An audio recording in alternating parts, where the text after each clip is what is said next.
My dear students, कैसे हैं आप लोग। उम्मीद करता हूं कि आप लोग स्वस्थ होंगे, मस्त होंगे, अपनी पढ़ाई में व्यस्त होंगे। दोस्तों, मैं विनय विश्वकर्मा आपका स्वागत करता हूं आपके अपने चैनल विनय से स्टडी में।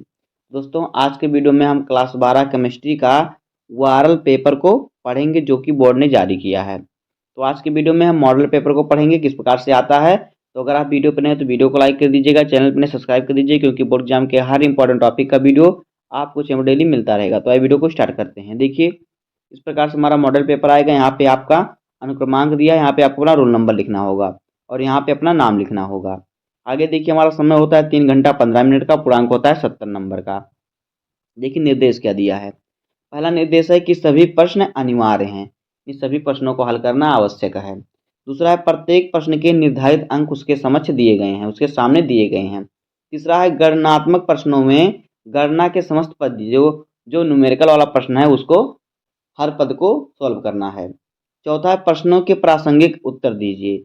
और पांचवा है जहां आवश्यक हो रासायनिक समीकरण भी दीजिए। तो देखिए प्रश्न संख्या पहला क्या है। देखिए पहला है कि दिए गए इस प्रश्न पत्र के प्रत्येक खंड में 4 विकल्प दिए गए हैं, सही विकल्प चुनकर उसे अपनी उत्तर पुस्तिका में लिखिए।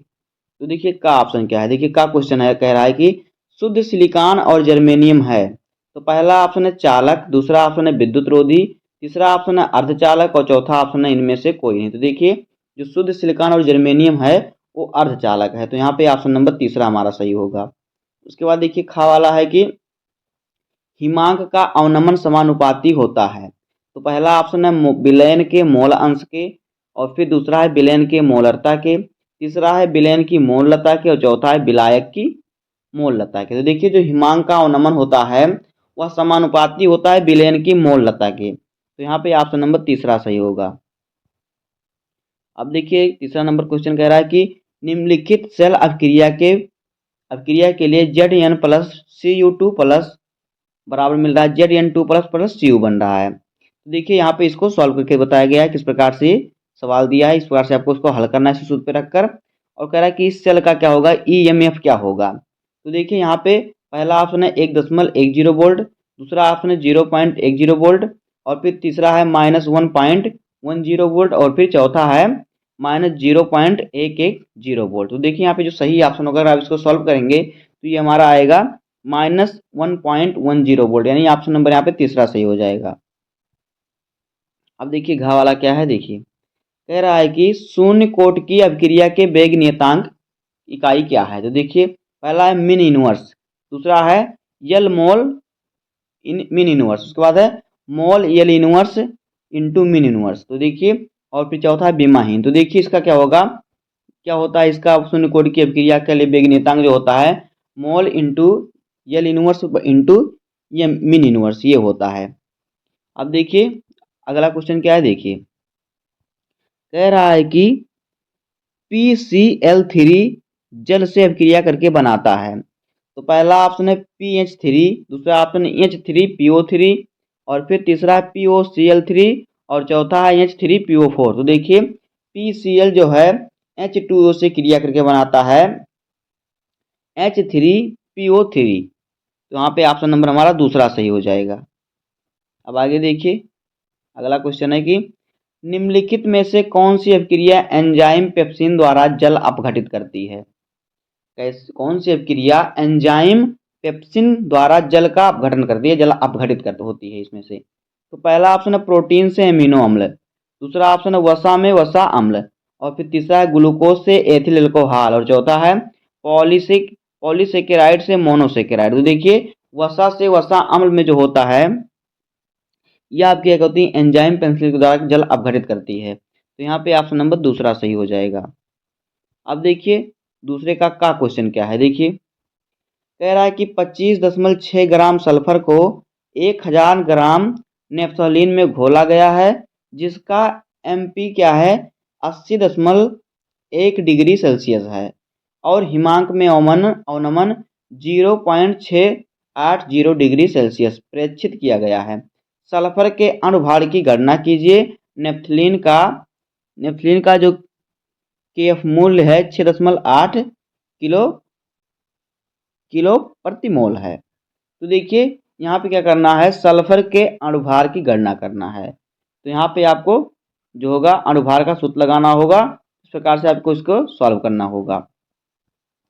खा वाला क्वेश्चन देखिए क्या है, कह रहा है कि साम्य स्थिरांक की गणना नेट समीकरण की सहायता से कीजिए। तो यहाँ पे आपको साम्य स्थिरांक ज्ञात करना है, इन सभी को आपको तैयार कर लेना अच्छे तरीके से। गा वाला है, सत्यापन करें कि प्रथम कोट की अभिक्रिया को 99.9% अभिक्रिया पूर्ण होने में लगा समय अर्ध क्रिया को पूर्ण होने में लगे समय का 10 गुना होता है। तो आपको इसको सिद्ध करना होगा। अब देखिए तीसरा क्वेश्चन क्या है। तीसरे का क्या कह रहा है कि क्या होता है जब, केवल हमें रासायनिक समीकरण देना है, जब क्लोरीन आयोडीन को जल की उपस्थिति में ऑक्सीकृत करती है। दूसरा कह रहा है कि जब क्लोरीन ठंडे एवं तन सोडियम हाइड्रोक्साइड से क्रिया करती है। तो बताना है क्या होता है, इसका समीकरण देना है। अब देखिए खा वाला क्वेश्चन कह रहा है कि 0.1 मोल के Cl विलयन से भरे हुए एक चालकता सेल का प्रतिरोध 1000 ओम है। यदि उसी सेल का प्रतिरोध 0.02 मोल लीटर KCl विलयन भरने पर 520 ओम हो, तो 0.02 मोल प्रति लीटर KCl विलयन की चालकता मोलर चालकता को परिकलित कीजिए। तो इस न्यूमेरिकल को आपको क्या करना है, यहाँ पे आपको चालकता और मोलर चालकता ज्ञात करना है। तो आपको उसी का सूत्र लगाना होगा। इसी प्रकार से आप इसको सॉल्व कर लेंगे। आगे देखिए क्या कह रहा है कि 0.1 मोल प्रति लीटर KCl विलयन की चालकता 1.29 क्या है S/m है। इसको आप सॉल्व कर लेंगे। आगे देखिए गा वाला क्वेश्चन कह रहा है कि उचित उदाहरण द्वारा अभिक्रिया की कोट एवं आणविकता में को समझाइए। अभिक्रिया की कोट और आणविकता की परिभाषा लिखना है यहाँ पे। घा वाला है कि निम्नलिखित पदों के बीच संबंध स्थापित कीजिए। पहला है नॉर्मलता एवं मोलरता, दूसरा है मोलता एवं मोल अंश। इन दोनों को आपकी परिभाषा लिख देना है बस अच्छे तरीके से। इनमें संबंध क्या है, इसका सूत्र लिख देना है।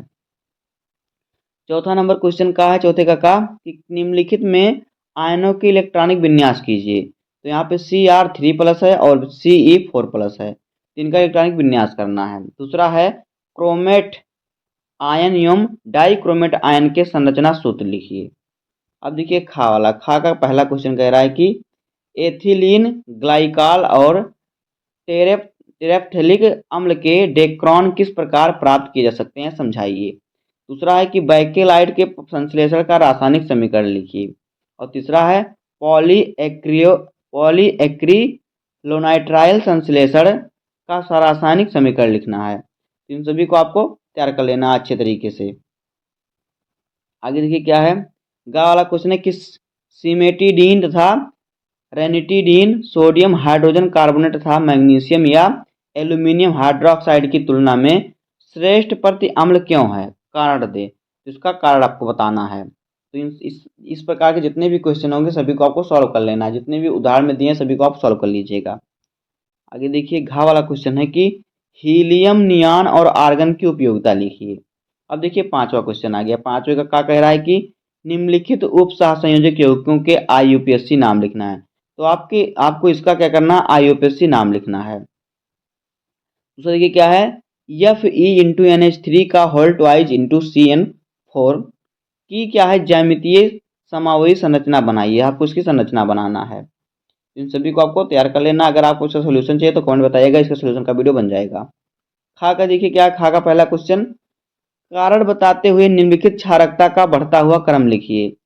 इनका बढ़ता हुआ क्रम लिखकर इसमें कारण बताना है। दूसरा है डाई एजोनियम लवण से क्लोरोबेंजीन तथा क्लोरोबेंजीन से एनिलीन किस प्रकार प्राप्त किया जाएगा, केवल रासायनिक समीकरण दीजिए। अब देखिए गा वाला क्वेश्चन क्या कह रहा है, कह रहा है देखिए क्या कह रहा है कि निम्नलिखित धातुओं के मुख्य अयस्कों को उनके सूत्रों सहित लिखिए। तो यहाँ पे Al है, फिर Fe, CO और Zn। तो यहाँ पे उसके सूत्र को लिखना है, किसके अयस्कों के सूत्र इनके लिखना है। अब देखिए 6 का क्वेश्चन नंबर का कह रहा है कि निम्नलिखित यौगिकों के से फिनाल कैसे प्राप्त करेंगे, डाई एजोनियम से और फिर सल्फोनिक अम्ल से और क्यूमीन से। तो इन सबसे कह रहा है कि फिनाल कैसे प्राप्त करेंगे। अब देखिए दूसरा कह रहा है प्राथमिक द्वितीयक एवं तृतीयक अल्कोहल में अंतर और उनकी संरचना के आधार पर कीजिए। अंतर बताना, उनकी संरचना भी बताना है। आखिर के देखिए क्या दिया है कि निम्नलिखित यौगिकों के IUPAC नाम लिखिए। तो दोनों में से आपको एक ही करना होगा जो 6वां का है। तो आपको इसमें से क्या करना है, इनमें क्या करना है आपको, तीनों के क्या है IUPAC नाम लिखना है। अब आगे देखिए क्या है खा वाला क्वेश्चन। देखिए कह रहा है कि निम्नलिखित पर संक्षिप्त टिप्पणी लिखिए। इडाड अपक्रिया, रोजेनमुंड अपक्रिया, गाटरमैन कोच अपक्रिया, एल्डोड संघनन और कैनिजारो अपक्रिया। तो आपको इन पर टिप्पणी लिखना होगा, अथवा कि देखिए क्या दिया है आप कैसे प्राप्त करेंगे, तो दोनों में से आपको एक ही करना होगा।